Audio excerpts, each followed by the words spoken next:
بسم اللہ الرحمن الرحیم۔ ایک شخص نے اپنی بیوی کو طلاق دے دی تو کچھ لوگ اس کے پاس گئے کہ اس نے اپنی بیوی کو کیوں طلاق دی ہے۔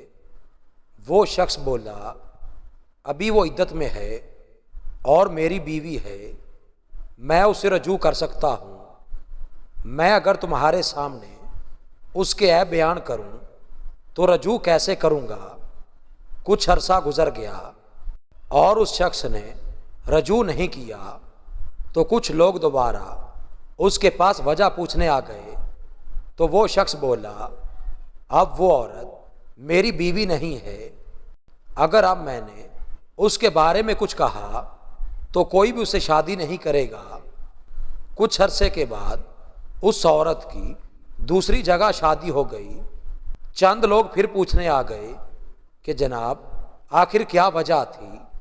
وہ شخص بولا، بھائیو، اب وہ عورت کسی اور کی عزت بن گئی ہے، اس لیے مجھے ایک پرائی اور اجنبی عورت کے بارے میں اپنی زبان باندھی رکھنی چاہیے۔ برادران محترم، میں جب اپنے ارد گرد ایسی صورتحال دیکھتا ہوں تو شرمندگی محسوس ہوتی ہے کہ ہم سب عورت کے خامند اور اس کے اہل خانہ سمیت اس متعلقہ عورت کے بارے میں کیا کچھ کہہ اور سن رہے ہوتے ہیں۔ مرد و عورت کے ازدواجی زندگی میں کافی نشیب و فراز آتے ہیں، خوشیوں بھری زندگی میں کبھی کبھی تلخیاں بھی آ جاتی ہیں۔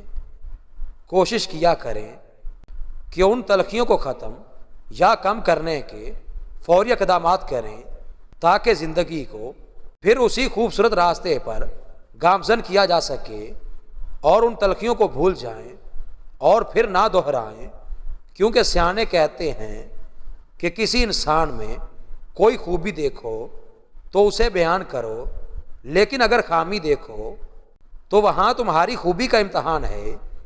اللہ تعالی ہماری ازدواجی زندگیوں میں برکتیں، راحتیں، رحمتیں اور دائمی خوشیاں نصیب فرمائے، آمین۔